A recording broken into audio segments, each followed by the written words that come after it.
Yo, put your number on this paper, cause I would love. Hold up, please. Thank you. My microphone is up. Everybody, please take your seats. Thank you. And to the punk rocker on the stage, pitching Jay Levy. Punk rock. Hey, punk rock. Ketchup guy. Yo, punk rock. Up top. Punk rock. Ketchup. Ketchup. Up top for punk rocking the stage. I love it. That's what you need to do sometimes. He's like this. He's like, well, you're starting the conference? Don't worry. I just need one more minute to get Jay's money. So, Jay, I'm going to change everything. It's going to be amazing. That's punk rock. I like it. Good job. If I can go on stage? Yeah, you can go on stage next year. You apply. Okay, so listen. It's been a very long day, but we have some great stuff coming, including the hackathon. And we try to really have this be a very fair competition. We take it very seriously. A lot of people come up and say, oh, can I get on stage? Can my company be in? Can I have one of the demo pit tables? And we really try to run it as a competition and be fair to everybody. And to do that, I rely on really my close friends to be the grand jury. And so these are the folks who I particularly trust with running the competition. And many of them have been on the grand jury now we've had the grand jury for 3 years. Some of them have been on for almost 2 or 3 of them. So Hideo I met in 1996, and he was running a web agency in New York, and I was running a newsletter called Silicon Valley Reporter. We've been friends for almost 20 years, and he runs the Founders Institute, and he's a tremendously tireless supporter of entrepreneurs. Very proud to have him on the grand jury. Thank you, Hideo. And so people understand just how much of a commitment it is. They have to give up 3 days of their life, see every single company, and then deliberate on who to give the prizes to. This is the same thing that they do at the Sundance Film Festival, where the grand jury has to work tirelessly to watch every single film and then pick the winners, because you can't pick a winner if you've only seen one of the films or half of the films. So thank you, Hideo. Don Dodge, I met when we started the first year of the conference. He was from Microsoft. He emailed me the second he heard about the conference and said, Microsoft is going to support the conference. It's an awesome idea. We want to be there. We don't believe in people having to pay $20,000 to be on stage to pitch their ideas. And he's been with me for 6 years through Microsoft and Google, and has made sure those 2 large corporations support the event tirelessly. Thank you, Don Dodge, for that. Mark Pesce is, well, save a plus for the end. Mark Pesce is, again, one of my old friends from New York, created VRML, one of the most considered guys in technology and one of the great thinkers. Any chance I have to sit and have lunch with him, I take it. And I know he's going to take it very seriously and has very deep thoughts about technology and is a great entrepreneur as well. Steve Chen was in the first year of the event with his company. I think it was the first year. Second year. And then 5A5 Steakhouse has been the unofficial location where we have the winner's dinner. And this year we could finally afford to pay to host the winner's dinner there. But for the last 4 years, I go and the winners go, and then he picks up the check. And I order a lot of champagne and all this kind of stuff, and he's just an unbelievable supporter of the event, having been through the process. And so it's just great to have you here again, and it's great to celebrate the winner's dinner officially with sponsors. We've all grown up. We're going to pay our way this year, Steve. So don't pick up the check. We're paying you this year. No, I won't. Okay.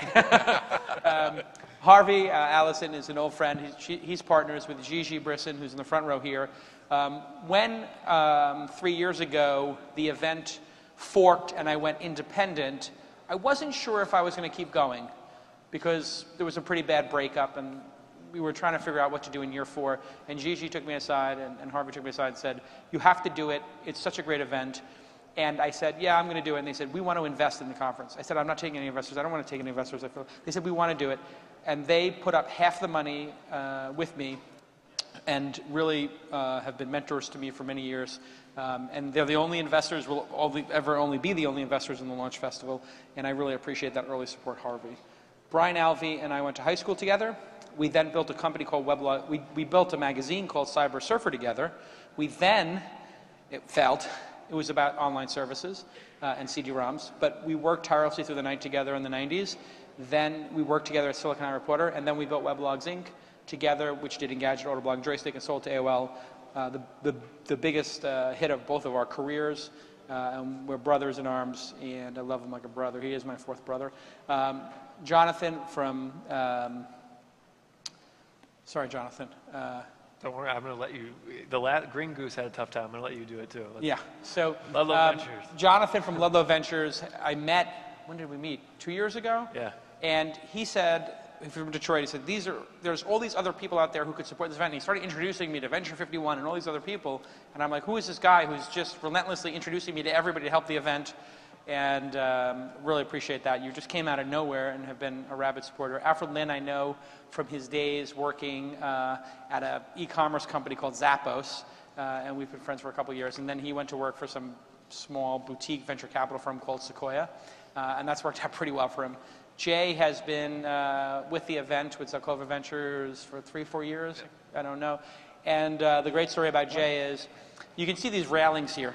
I'm going to bring it up every time, Jay.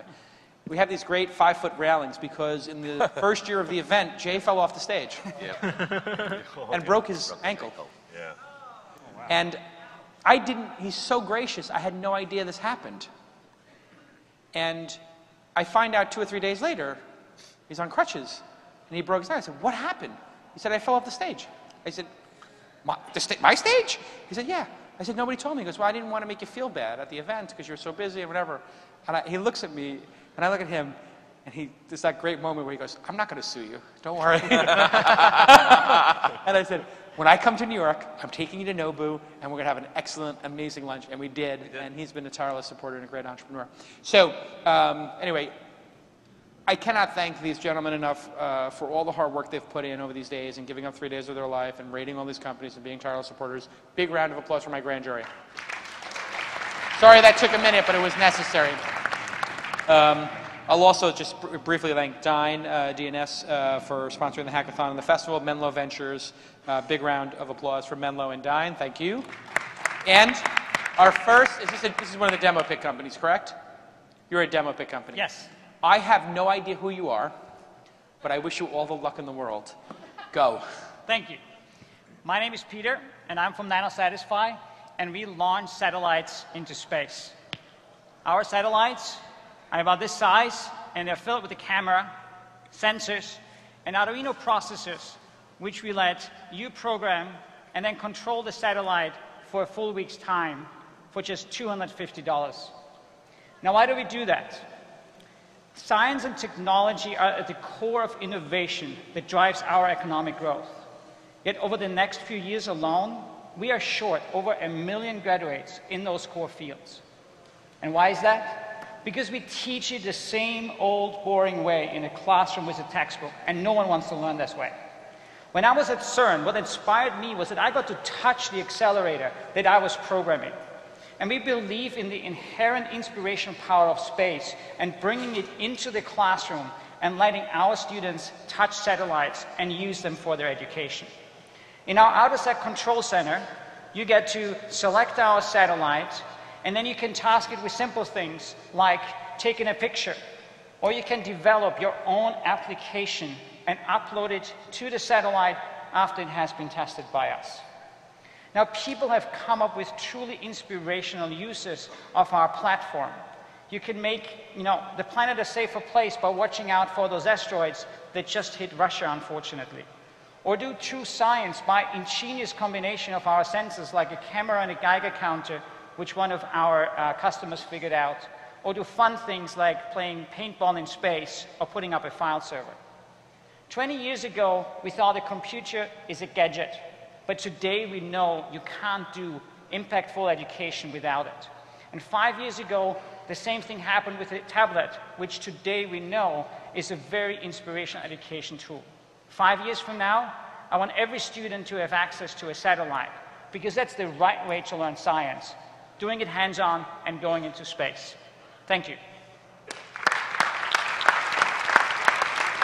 Wow. Okay, grand jury, what do we think? Who selected them? Who pulled them out of the... So just so people know how the demo pit works, we asked the grand jury to go out to the demo pit. Those are 200 people selected off of AngelList and other places to show their wares who are already launched. And they go pick some, and then they put them on stage, and I don't know who they are. But who picked it and why? Or amongst who picked it, yeah. Mark, and then I picked Alfred. Jason because I thought this was the perfect platform for kids to build death rays in orbit. Yeah.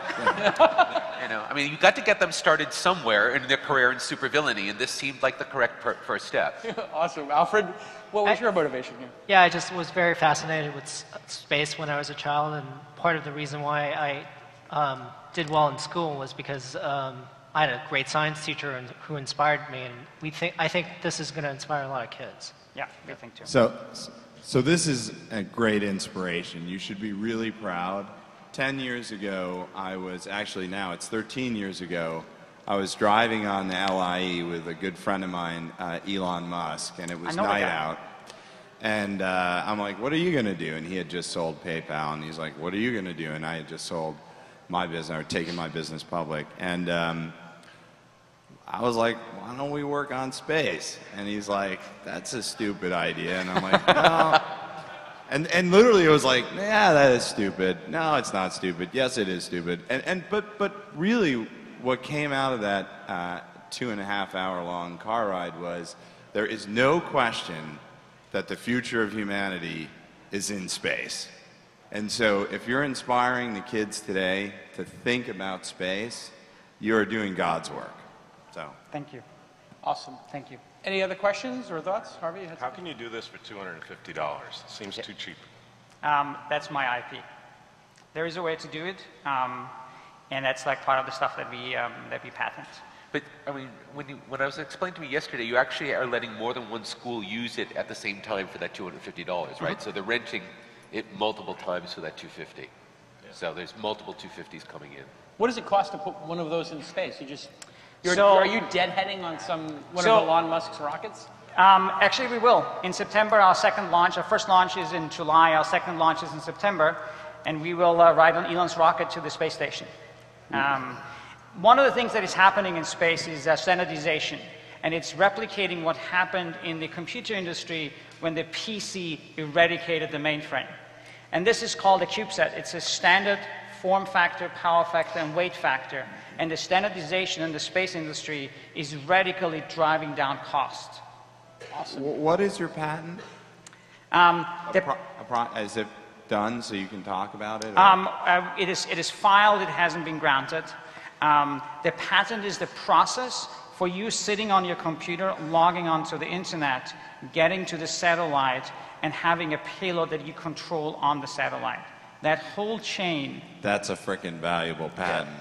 I mean, I don't know if he's still here, but Robert Scoble will eat your heart out. I mean, this has got to be the neatest server to run a slice of time on. Yeah. And where do you see this going? I mean, if you're successful and you build a sustainable business out of here, and we're sitting here at launch, the 26th version in 33. Hopefully we'll all be here, 2033. What will you present in 2033? In 2033, I have no idea, but I can tell you what I want to present in 5 years. Okay. In 5 years, I want to have 500,000 students in the US, 750,000 in India, and 1 million in Europe having access to the satellite, and have 10,000 companies across the planet taking advantage of a sensor platform of 200 satellites orbiting the globe, which basically gives you access to any point on Earth with various numbers of data points instantly on your iPhone. Wow. It's a big vision. Let's keep everything going. How is that? Final question today. How is it powered? Because, I mean, yeah, obviously, that's not going to last very long. It's a very good question. Power is through solar panels, and we started out with solar panels being something like 0.1 watt to 1 watt about 7 years ago. We are now up to about 35 watts with deployable solar panels. They fold out? Yes. Okay, so that's really not what no. Okay. Yeah, that was like but a it is stage. a 3U satellite. It is still on the standard. Okay, yeah, last question. problem. Alfred, go ahead. Hey, so Peter, one question. Have you thought about any other business models besides selling time? Because time is a finite number of hours in a day. You can tell the big shots are knowing where this is going. The big story behind this is data. We're not quite ready to talk about it publicly, but the big story is not selling time, but the data that you can collect from such a platform is exceptionally valuable to a number of industries. Great. Awesome. Thank you, guys. Awesome. Let's hear it. Okay. Next up is an entrepreneur in a company that I don't know the name of. Go. Okay.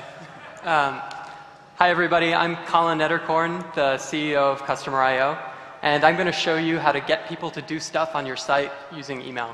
So the first step is you integrate our tracking code in your product, and we'll use an example with Shopify today. So someone's creating a store on Shopify, and immediately that data is passed to Customer.io. And you can view the profile of the person, and you can see the things that they've done. And what we'll focus on today is the number of products they've created. And so far, they've created 0 products in the site. So let's create an email, and we'll get them to create a product.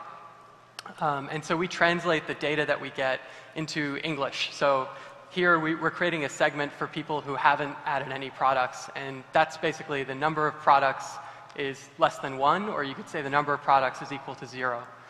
And we want to send an email to people who have a store but haven't added any products.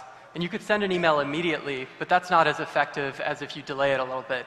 So we'll add an email 10 minutes after they sign up if they don't add any products, another one 1 day later, and then a third one 3 days later.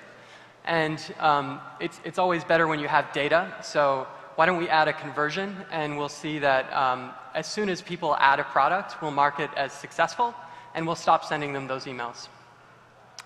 And that's so pretty similar number of products is greater than 0.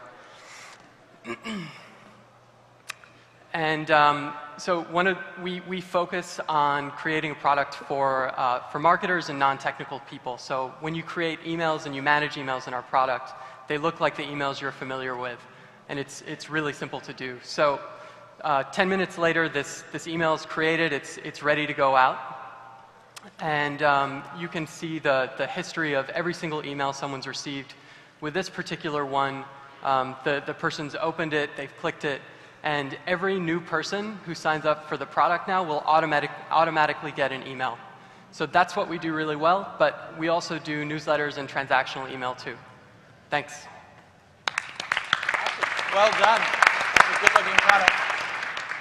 Who picked them? Okay, so Brian and then Jonathan? Yeah, so I'm one of the ones that picked it. I like it. I like the sort of piggybacking onto the funnel, following the people, setting the business rules, all that stuff. One thing from having sent like billions of email messages over the years is delivery. So are you guys doing that yourselves? Do you outsource that? How do you stay out of these spam lists?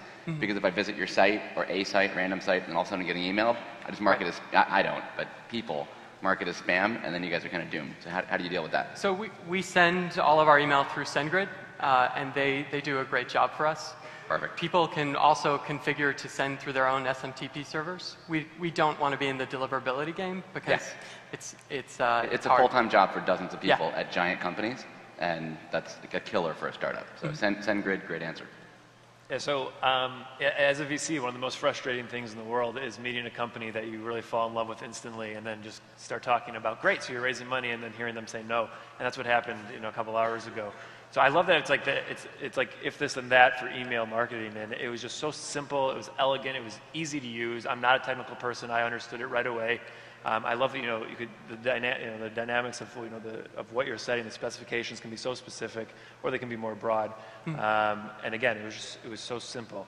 I mean, for us, we are investors, so I should be open about that. But what attracted us was being able to take the rules-based email and put it in the hands of the people in sales and marketing and taking it out of IT, because that tends to be a frustration in companies, and I think that's what they've done, and that's why we're excited about what they're doing.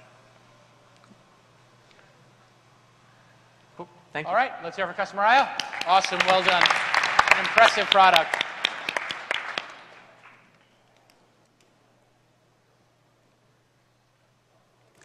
Hello, good afternoon. My name is Danny, and I'm from a startup company called Interaxon.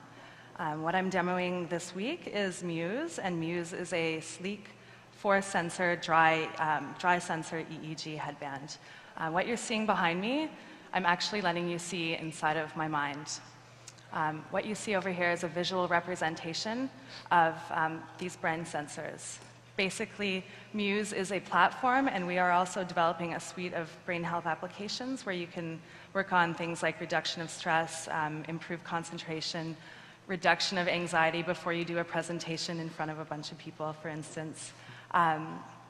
So we are a company that was incorporated in 2009. We initially were providing brainwave experiences. So we actually did, for instance, at the 2010 Olympics, we were asked to do a brainwave experience where participants at the Vancouver Olympics were changing the lights on places like Niagara Falls and the CN Tower 3,000 miles away just using their minds.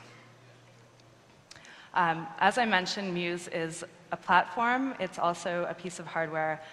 The way that we differentiate ourselves is, for instance, the form factor. We spent a lot of time really asking people what they wanted from a brain sensor.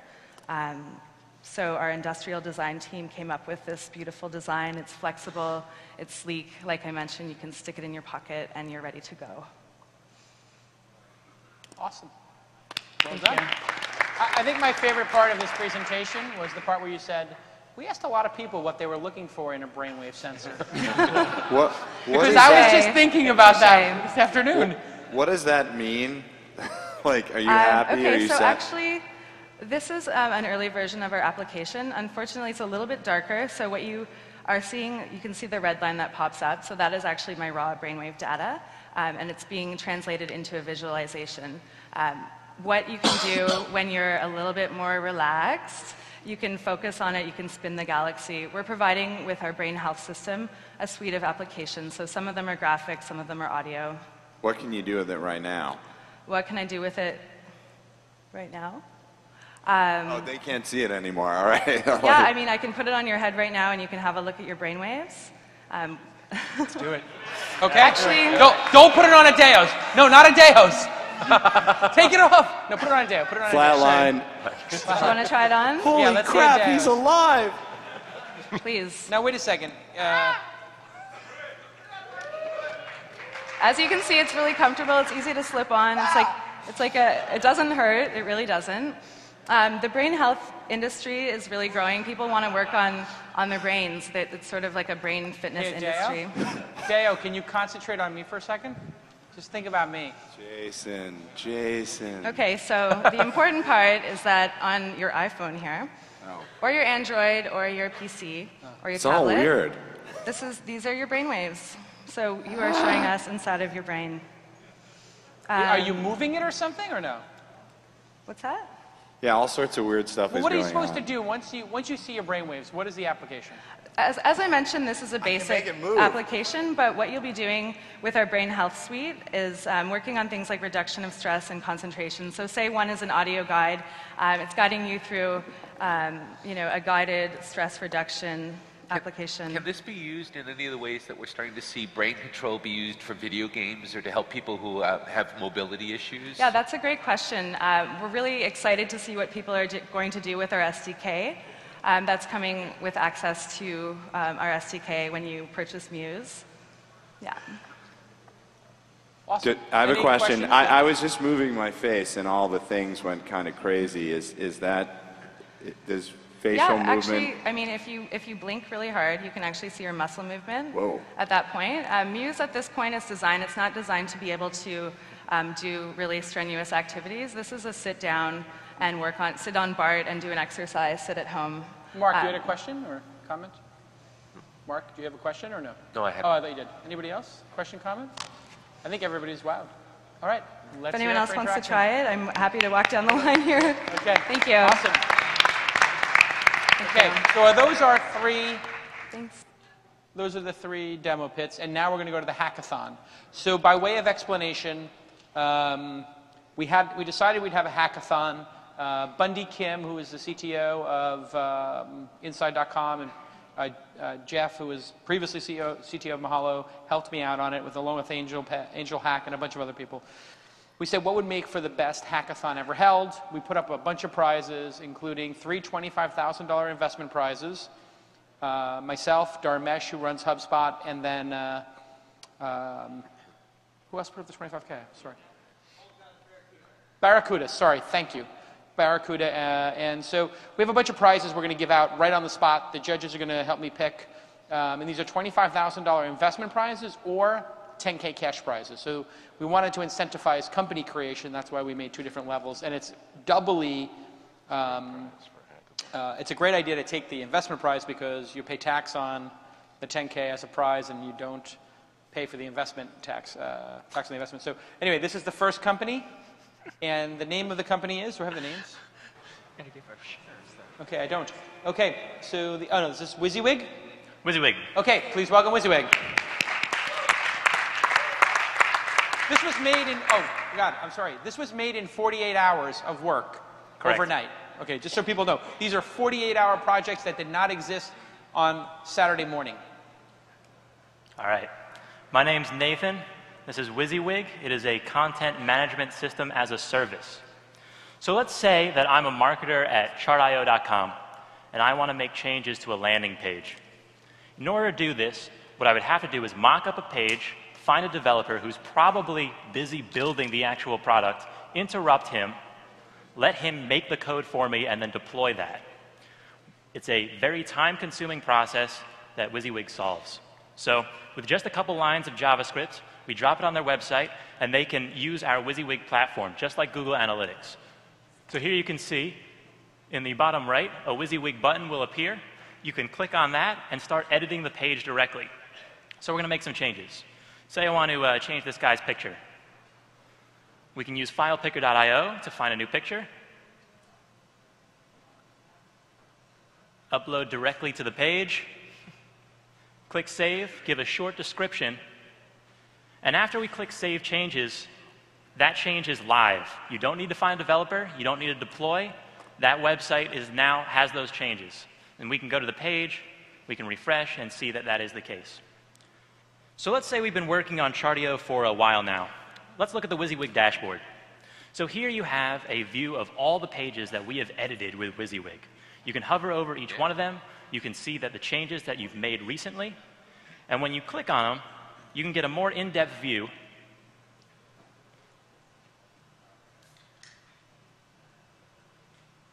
of that page and its changes. So on the left, you have all the revision changes. You can't mess this up because we save every edit you make. And on the right, we have what's called the visual diff. And what this is a really intuitive way to see the changes that you've made to the website. You simply mouse over, go left and right, back and forth, and you can see all the edits that you've made to this page.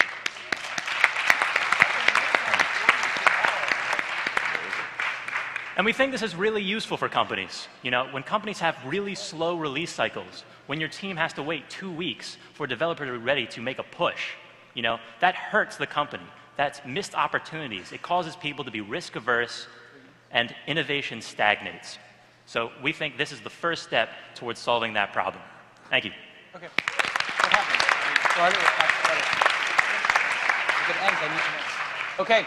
Wow. A lot of you should be ashamed. That is awesome. 48 hours. Mark, go.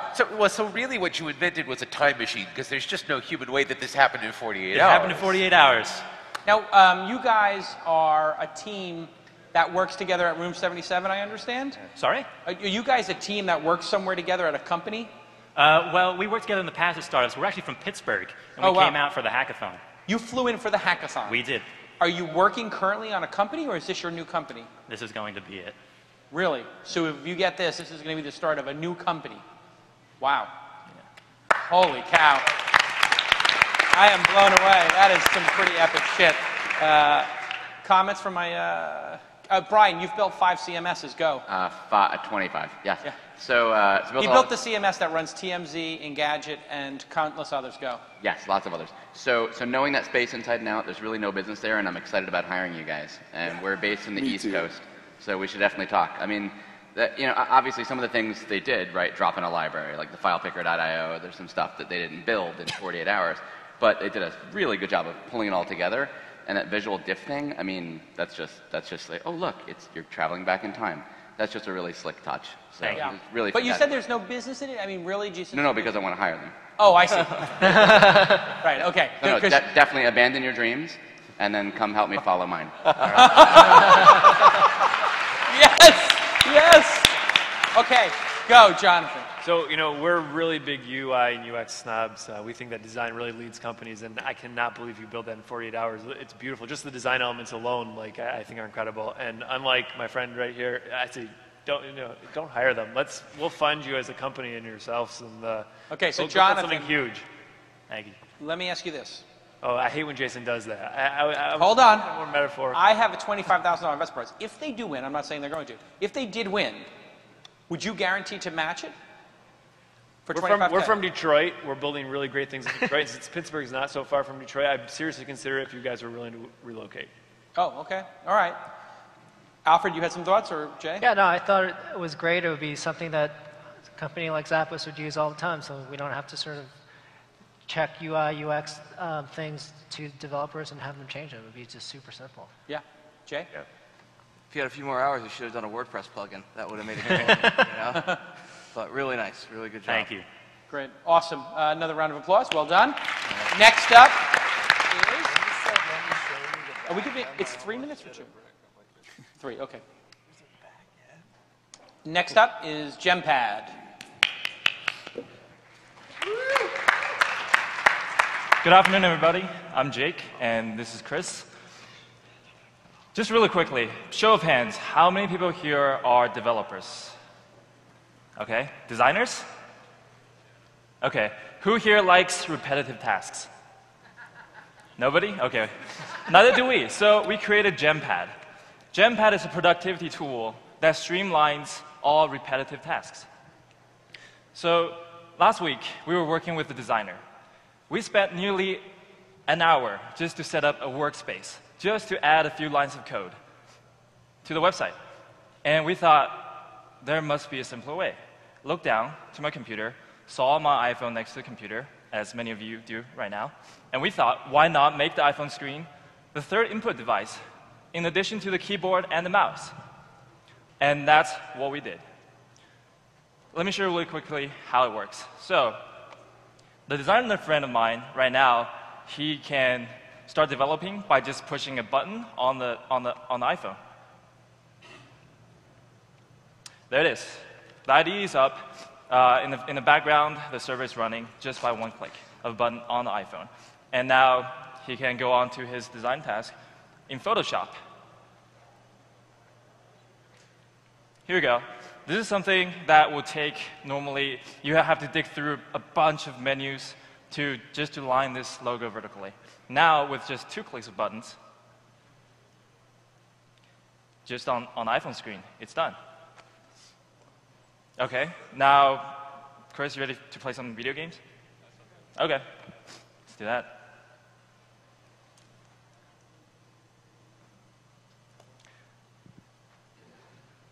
Wow, okay.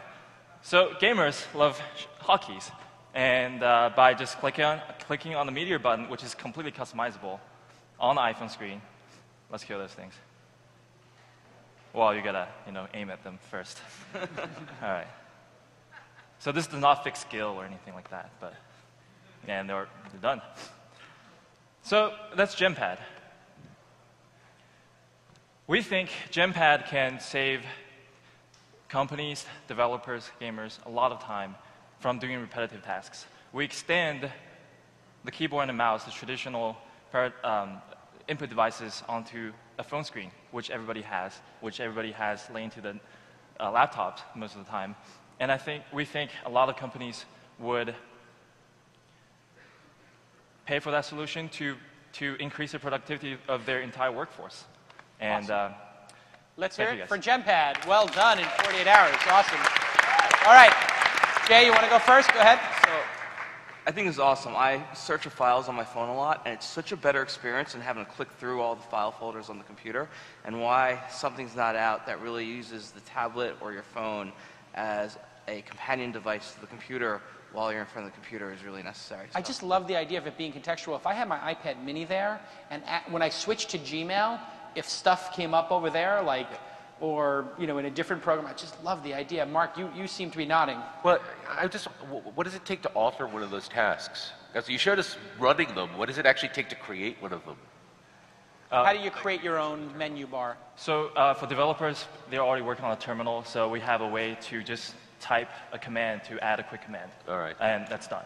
All right, but if you're a normal user and you want to do it, what do you have to do? Do you have any sort of GUI or something that allows you to do it? So in the last 48 hours, we didn't have enough time to make a GUI, but we definitely...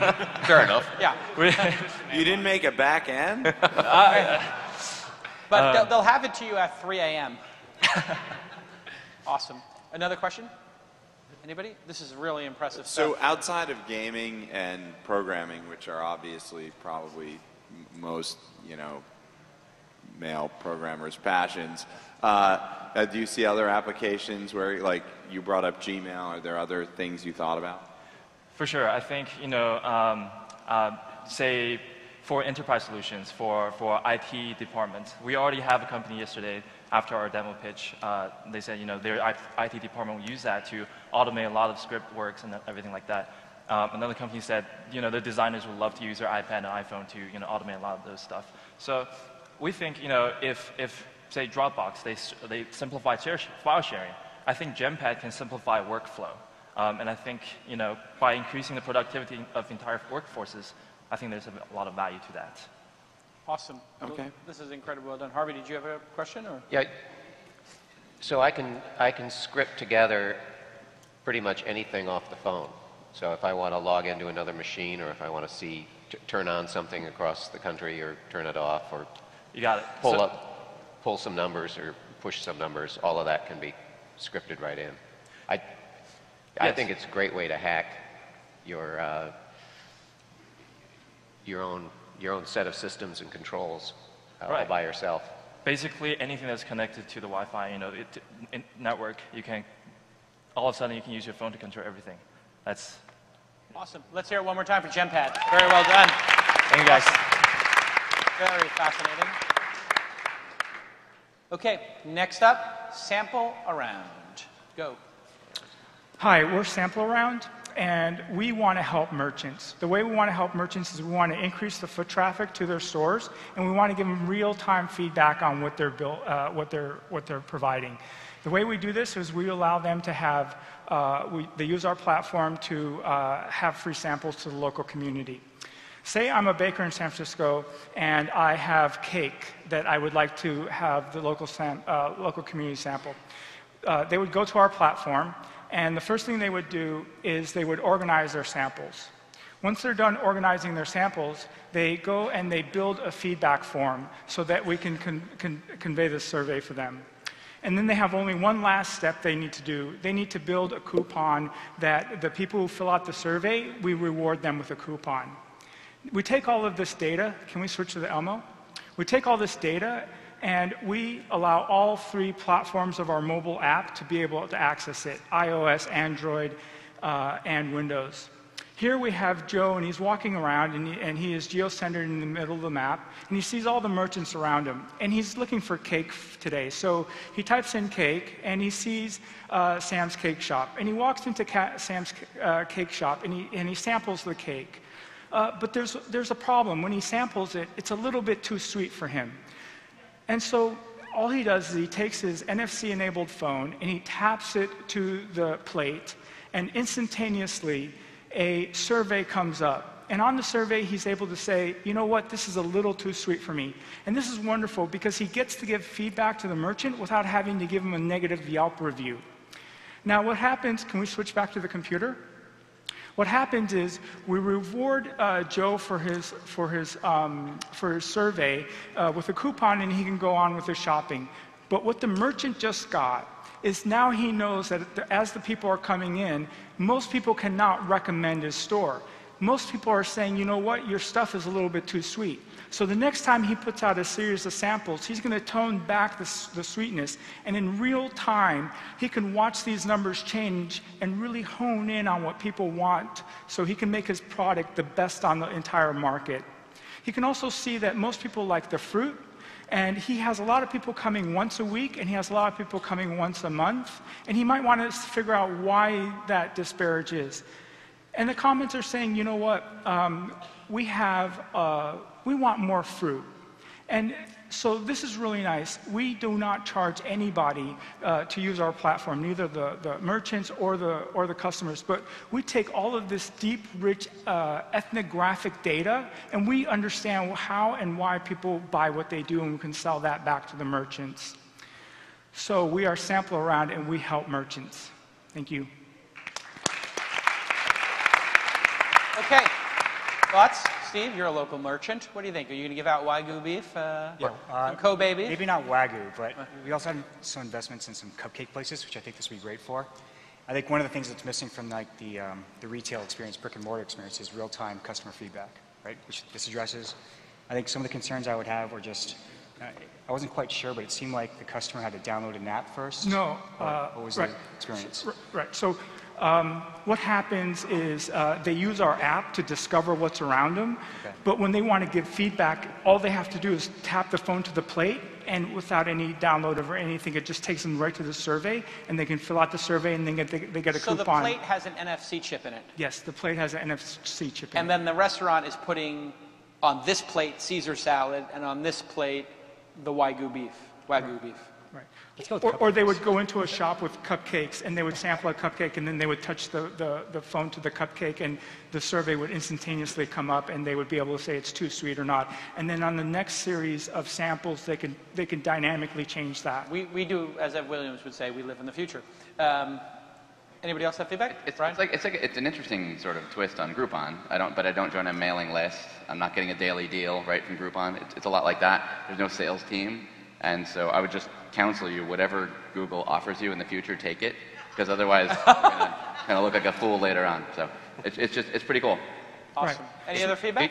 Do you have to give away the food? I mean, you could do this every day in a restaurant, right? Excuse me, Couldn't you do this every day in a restaurant? Yeah, why is it for samples? Why not every day get feedback based on your NFC plates? Oh, absolutely. Yeah. Absolutely. You mean have it in the restaurant? Right where you buy the food. Yeah. Can I ask some just logistical questions here? Sure, so it was 48 hours long. I mean, this again, guys, this is ridiculous. Like back end, front end, iPhone app, Windows 8 app, like iPad app, like I'm like NFC. What? NFC? I want to cry. They ran out of time. I suck. We know that, Adeo. So my tactical questions for you, I presume it just wasn't you two, I hope. Four people was the limit on the hackathon. But just so you know, the reason why these are coming out so great, I think, is because Bundy and Jeff, when they did the filtering process, we checked everybody's GitHub and everybody's work, correct? Yes. And it was incredibly competitive to get in. For every person who got in, 1 or 2 people didn't get in. There were 500 people turned away for the 580 people who got there, and what you're seeing today in these 5 presentations is the top 20 of the 1,000 people, the top 2% of the applicants, and the top 4% of the people who participated. So did you know each other before you started? We actually have a group of veteran winners here, so we actually have done a lot of hackathons before, and we've all won major. Are you the guys from Room 77? Are you the? I know there was a Room 77 team, I think. Are you the Room 77? No, we're not the Room 77. Okay, but do you guys work at a startup now, or are you working at another company together, or? So most of our group is focused on entrepreneurship. Got it. So will this be a... Could this be a company? Could this be a company? I mean, is this... Absolutely. We had a little bit of feedback from merchants, and they just absolutely loved it because it does not cost them that much to make a sample, and to get that real-time feedback where they can dynamically change it and see what customers think is just absolutely priceless to them. Awesome. Any more questions or comments or feedback? Awesome. Let's give them a big round of applause. That was absolutely awesome. Thank you, guys. Thank you, Jason.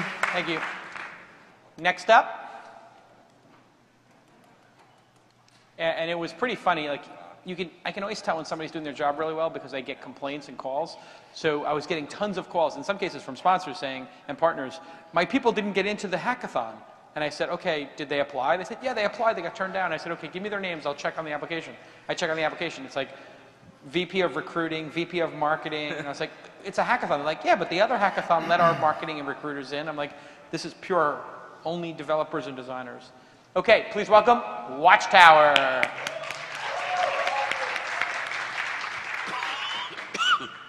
All right, so let's imagine that I'm a product marketing guy at a big travel company. An important part of what I do on a day-to-day basis is monitor and notice changes to my competition strategy. This is something that's really hard to do in 2013 with the explosion of A/B testing, price testing, customer segmentation. There are literally tens of different user experiences that you can that our competitor is presenting. So Watchtower solves this. The way we do it is really simple. It's point and click, completely non-technical. So I'm interested in this marketing headline. It looks like it incorporates some market research. I want to track it. I'll do the same thing for one of our competitors. I'm interested in their like call to action box, and I want to track it. So now that I've built a portfolio of my competition, what can I do with it? Watchtower automatically monitors, synchronizes, analyzes the changes that our competition is making. So we took Facebook as an example. We found 4 different of their different A/B tests on their homepage. And what we're doing is we're using virtual displays in the cloud. So not only can we show the screenshots side by side, we also understand the underlying context. We can tell you how the code underneath changed. So we thought that was pretty cool. We also did the same thing for Booking.com, a big hotel site. We found one of their multivariate tests on their landing pages. So this is what we did. Our business model is SaaS with recurring monthly payments. I just want to end by saying that we did this for ourselves to scratch our own itch. And we think every person, every product marketing guy who's heard of A/B testing is going to be using something like this in 2-3 years. Awesome. Thanks. Let's hear it for Watchtower. Once again, wow. This is extraordinary. Jesus. Okay. This is like a really hard thing, you know, because I sign into Facebook, you sign in, we sign into these sites, and you get, like you said, like 10 different experiences. So what's just a little bit of behind the scenes, what you're doing to get those different, you know, I get different Google search results on my phone, and he does. Yeah, I think he said he's using virtual machines. So are you firing up like an EC2, like, or But whatever? how do you impersonate those profiles? Like, Yeah. how do you seem like you're coming from Seattle and from Ohio and, you know, on a Mac versus whatever to get those different experiences? Yeah, so like I said, we're using virtual displays in the cloud. So this technology is built on top of Selenium, along with some JavaScript tricks to be able to get into the context of the page and remember that. There are many things that we can do with this in terms of geography, you know, hitting it from different IPs, hitting it with different devices. Yeah, proxy, out of the country, things like that, to get those different experiences. Yeah. Okay. That's extraordinary. Very smart. Yeah. There was a web cloning service I saw that did something like this, but it just clipped the entire page and it didn't show the difference. It was generic, one size fits, like browser cam. Right. So it would do just snapshots of one size fits all. Right. But this is just 100 different, you know, ways that it gets represented. It's very cool.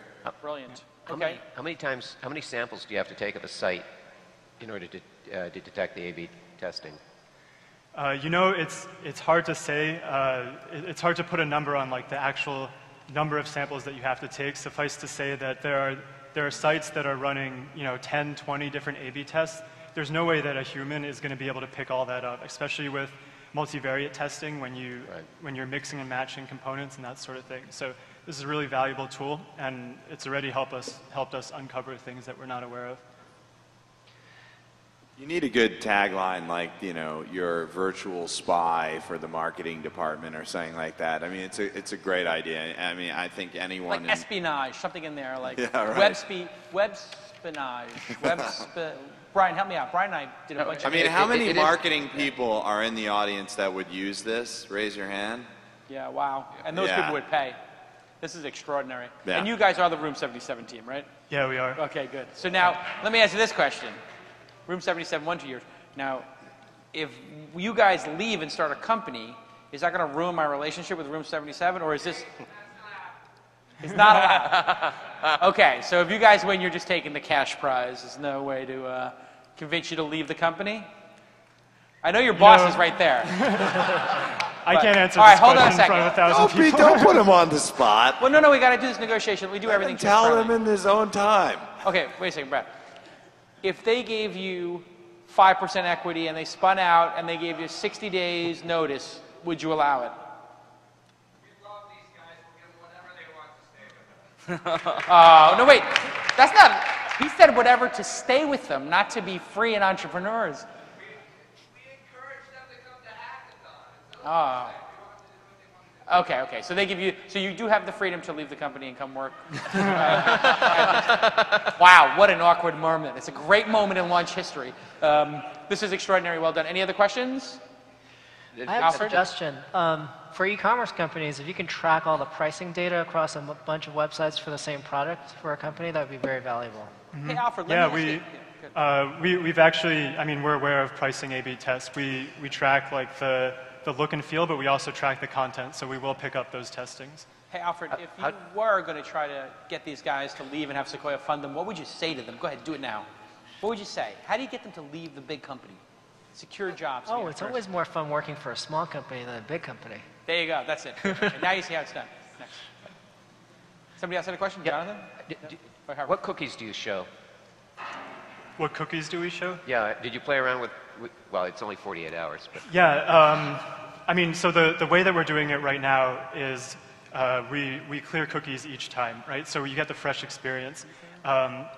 It's also like where we take this next would clearly be like recurring visitor analysis. I mean, that's something that's very popular, that's absolutely trivial to do with the platform that we built. Yeah. Well, this has been, okay, Africa, anything? Okay, well done, Watchtower. Jesus, I could watch this. This is unbelievable. This is amazing. All right, here we go. Please welcome, oh my God, I love the name of this company, Disco Sync. Disco Sync. Hey everybody, my name's Will, and I'm a DJ. This is Andrew, DJ in training. This weekend, we built Disco Sync.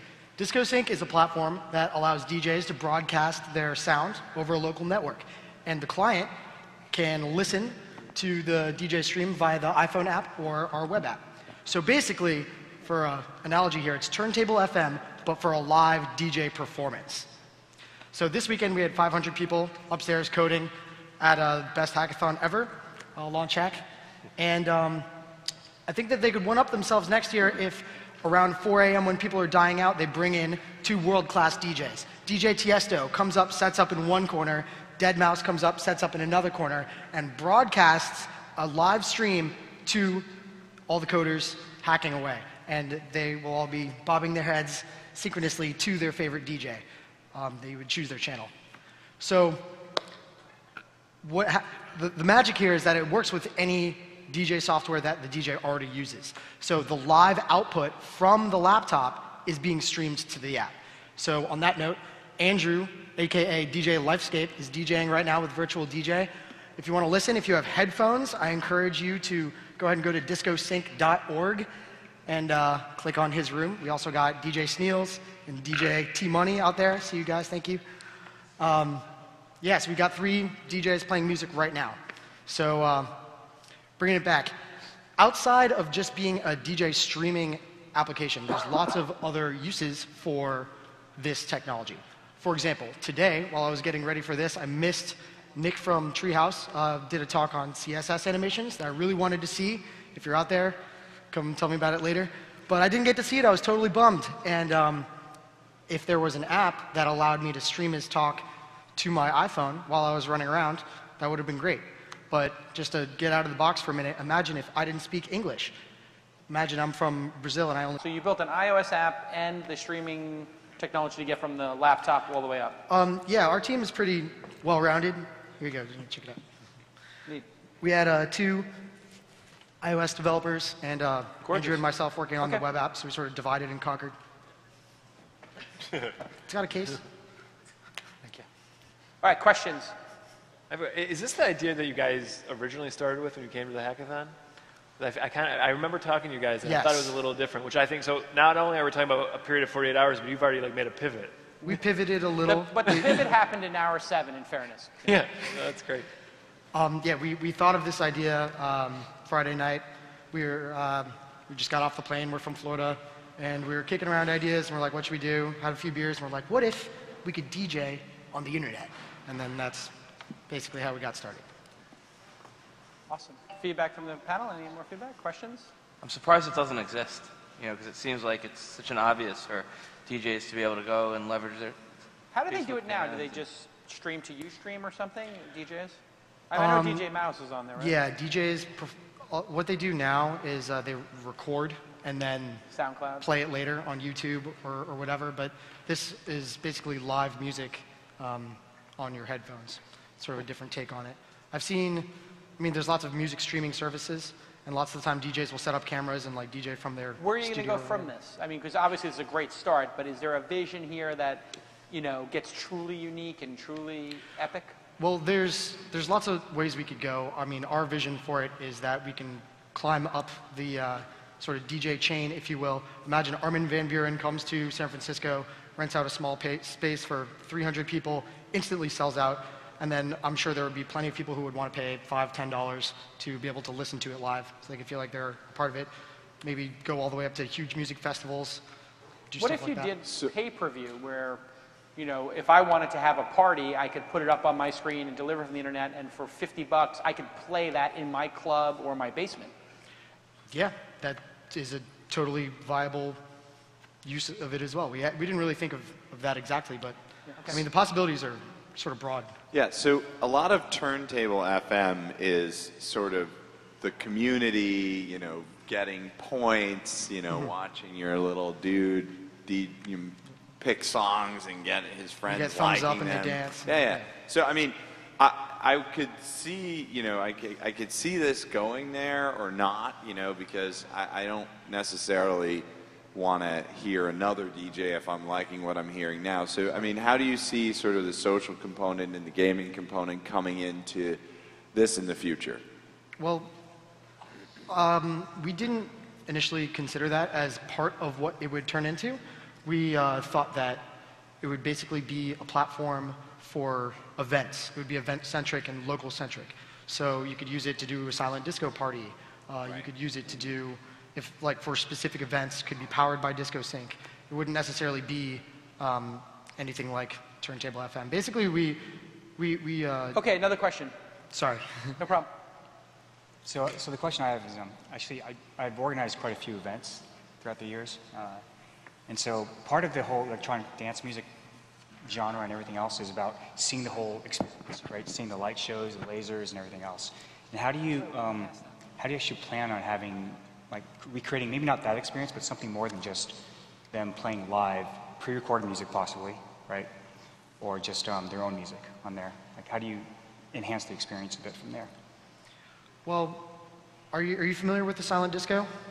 Not as much. So silent disco is where a DJ plays a show, a party, but rather than booming speakers, they play to a headset. And this is done with lots of hardware, radio transmitters, and wireless headphones. So if there was an app for that, which is essentially how we got started on this idea, you could have a club environment, but it's silent. So you can dance till 7 in the morning without bothering the neighbors.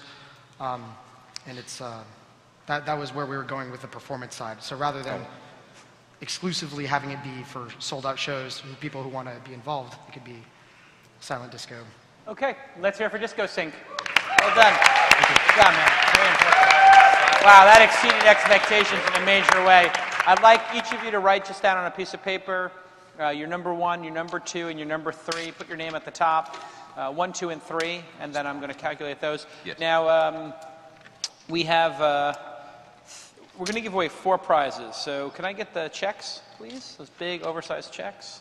While my guys. We include the demo pit in this too? No, we're just doing for the hackathon. The 5 for the hackathon were WYSIWYG, GemPad, Sample Around, Watchtower, and Disco Sync. So you had WYSIWYG, GemPad, Sample Around, Watchtower, and Disco Sync.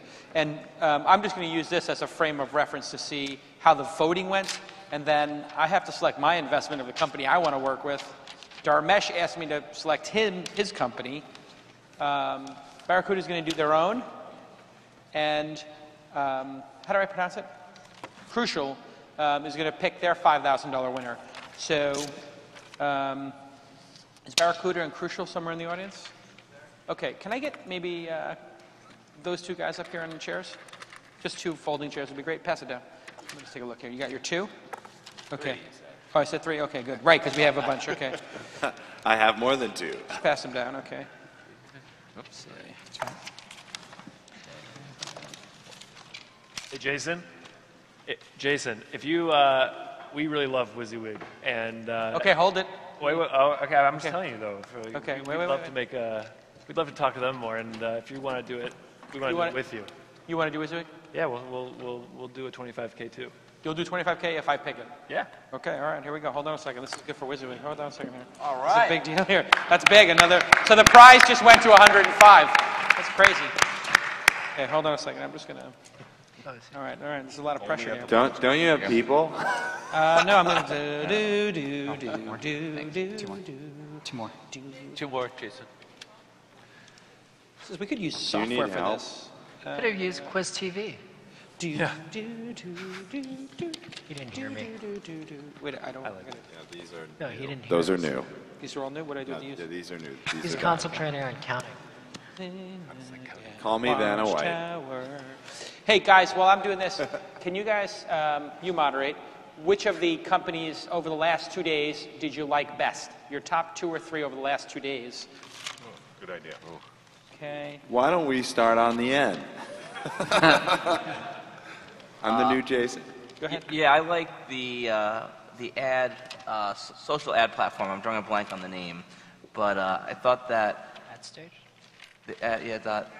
Yeah, there you go, AdStage. I thought that I'm going through this now with a company that I have, and it's very difficult for small and mid-sized businesses to do online social marketing. The tools out there are very expensive, and a lot of times more than the spend. So they had put together a platform that I think serves a real need for a lot of small businesses. So that was the one that's really stuck out to me.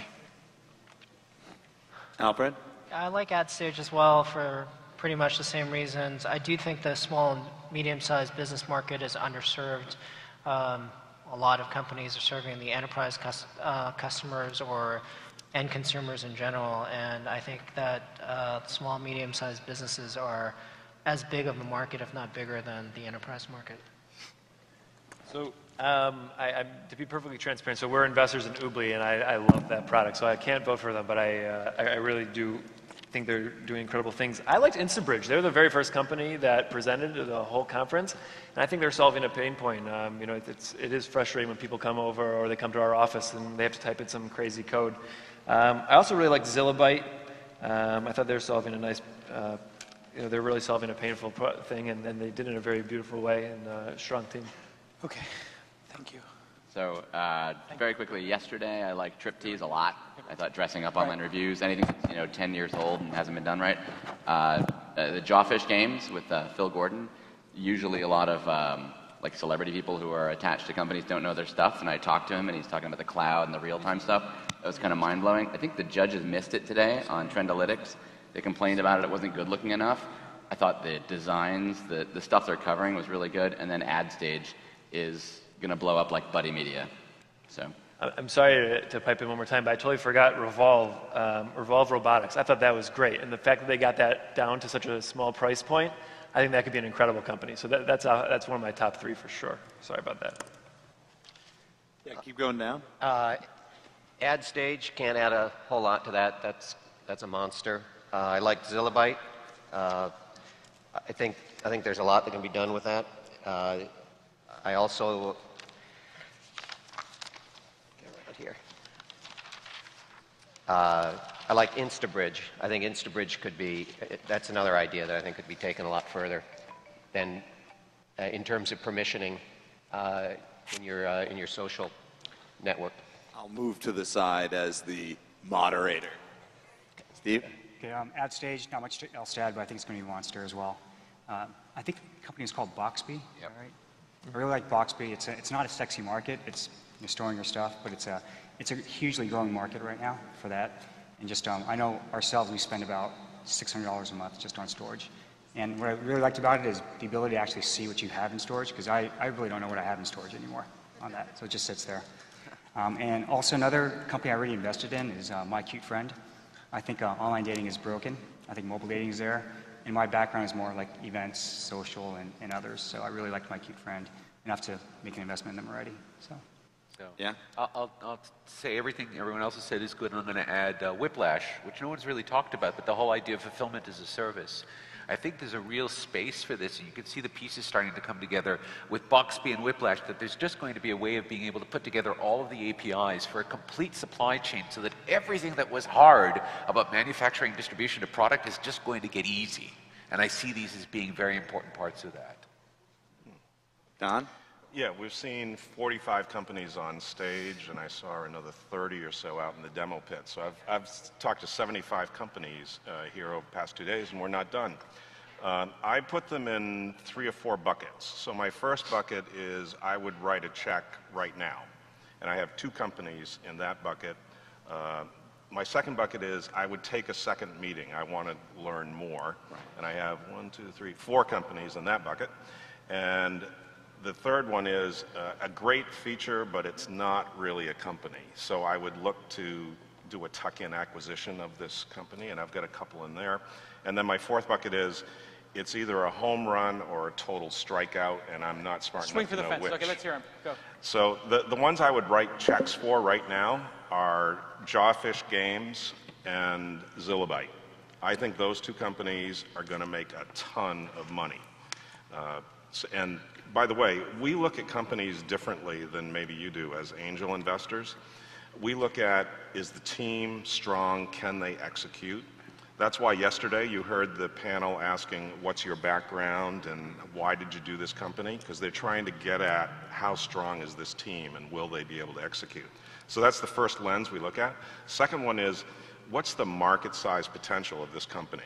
Because if I can't connect the dots to how they get from here to $100 million, then it's not worth taking the risk and making the investment. So I have to be able to sort of visualize how this company is going to get to $100 million.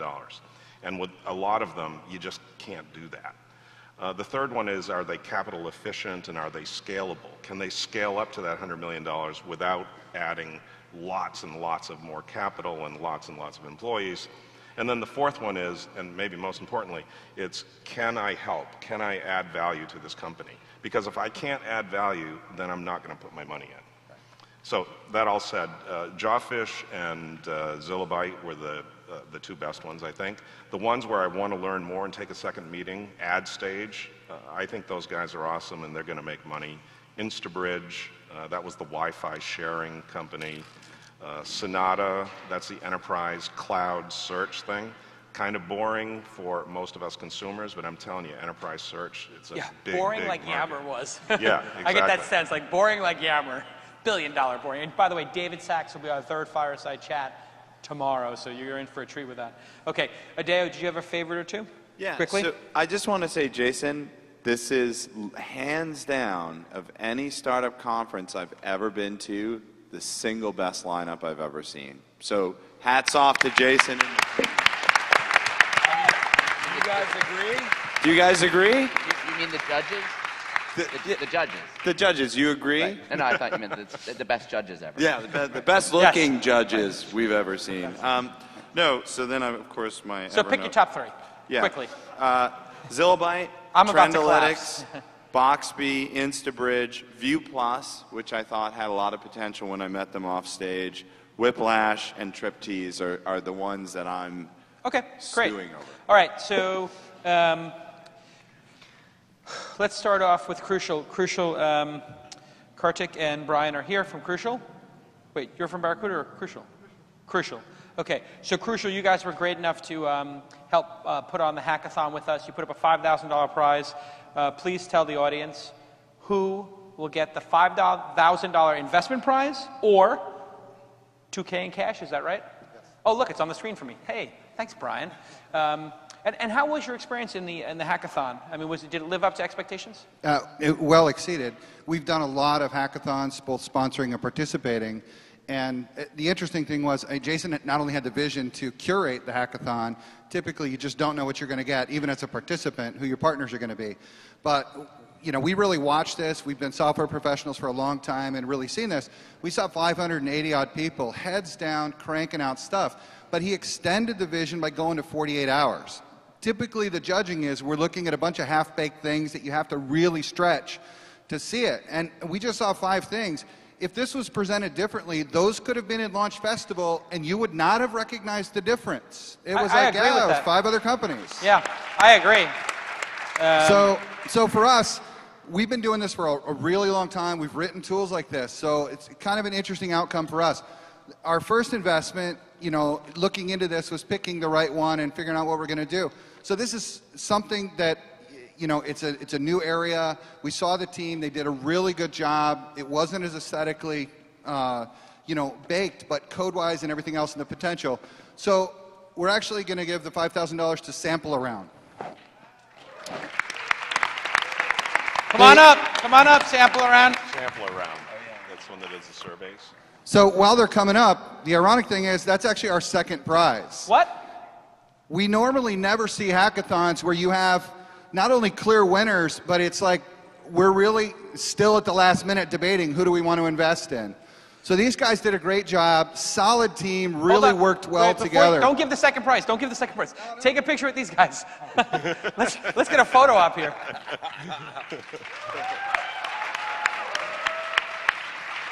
Congratulations, guys. Well, let's see the portable microphone for a second. Okay, here we go. How does it feel right now after all the hard work? I'm exhausted, but extremely happy. It's amazing. This is my third hackathon ever, and this is the farthest I've gone. Thank your mom. Say thanks, Mom. Thanks, Mom. Okay. Good. Well, you always have to thank your mom. Great job, Sample Around, and you can just cash that at the local ATM. Just try to fit it, fold it, and it should fit in the slot. Go ahead. All right, get out of here, guys. Good job. Okay. Now, you're telling me you're putting up a second 5K prize. No, actually, with some diligence, we're going to go well beyond that. Whoa. So we've done what these people have done for years. There's other people on the panel that have invested in companies that have done this. They have 800 competitors in their space right now, but they blew it out the door. It was unbelievable when you saw their demonstration, but clearly for us, the winner here today and the one we really want to participate with is WYSIWYG. Okay, bring out WYSIWYG. Now, what is the dollar amount? Are you not sure, or? I don't think there's a limit. It's a huge space. It's Give me never a range. done well. I'd say, you know, 25 to 50K in a heartbeat. Okay. All right, so we didn't know you were going to do this. WYSIWYG, come out here. This is going to be pretty funny. Come here, WYSIWYG. Hold this check. Come on up. Let's take a prize. Pending due diligence. Pending due diligence. You guys better have your shit together. The due diligence. Nobody's got a felony? Okay, hold on a second. Okay, you guys can say a few words later. Get out of here. Good job, crazy kids. Get out of here, crazy kids. Okay, Paul, you have the microphone. Here you go. Tell us a little bit about your company and what your expectation was coming into launch Hackathon and what it is today. All right, so Paul Judge with Barracuda. Barracuda, we provide security and storage for 150,000 companies around the world.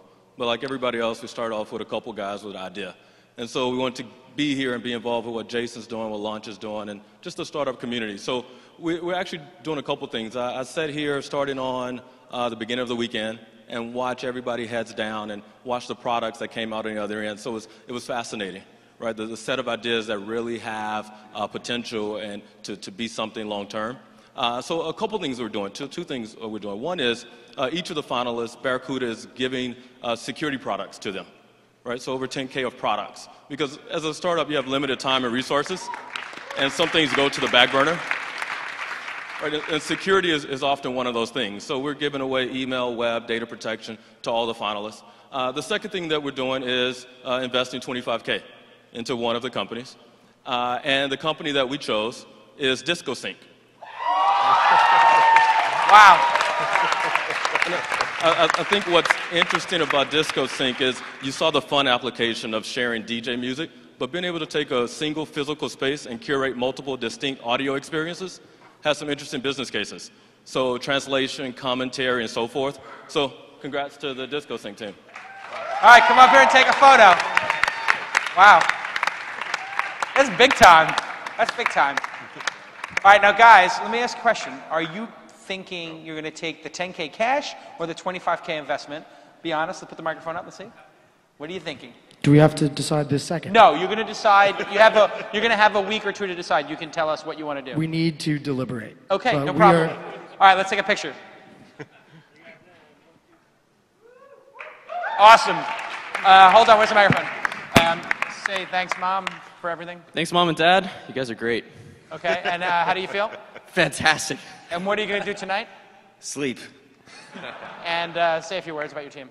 How So great are they? we're from Florida. These guys are the bomb. And thank you so much for having us. And When did you find out about the hackathon, and how did you find out about it? I'm just curious. Startup Digest newsletter. A Startup Digest newsletter, and you saw it, and you emailed these maniacs and said... Well, we all work together. He turned around in his chair. I turned around in my chair, and I'm like, guys, you want to go to San Francisco? And they're like, yeah, and we all applied. So you and got in. decided to spend a couple $1,000s in travel to come out here and try to do this, and you've done it. Yeah, it feels good, man. Awesome. Right around the horn. Right around the horn. Okay, yeah. Okay, so now, okay. Listen, this is very difficult, but, well, no, it's actually very easy for me to pick who I want. But Dharmesh is a great friend. Everybody's heard of HubSpot. They're crushing it. He's a tremendous angel investor in 40 companies. He's in Boston. If you're ever in Boston, look him up. HubSpot is an amazing company. And when I announced that I was putting up the $25K investment prize, he emailed me the same day and said, I'll do it. And that just speaks volumes. He couldn't be here today because of a family commitment. So he's asking me to not only invest my $25K, but his $25K on his behalf. And I got to go with my gut. This is a very difficult decision for me. I would love to split the prizes and give one to each person, but I can't because I am so enamored with what WYSIWYG did today that I'm going to give both $25,000 investment prizes to WYSIWYG.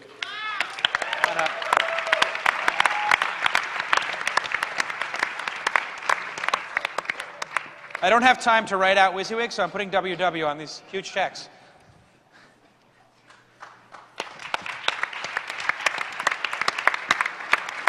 Here, hold 2 checks. Now, hold these. All right. Okay. And let's take a quick photo here. Oh, wait, where's Bundy and Jeff? Bundy and Jeff, get your asses out here. Where's Bundy and Jeff? Come on, guys. Don't be bashful. Bundy Kim? Jeff Hammonds? Where are you? Here they come. Now, these are the 2 gentlemen who ran the hackathon for me. Give them a big round of applause. Get in here on this picture. Come on, guys. Bundy, get in here. Come on this side, Bundy. Jason, give him another check for 25. Come on. Oh, no, wait a second. You want to be on this too? Yes. Okay, hold on a second. I'll write another. I can write.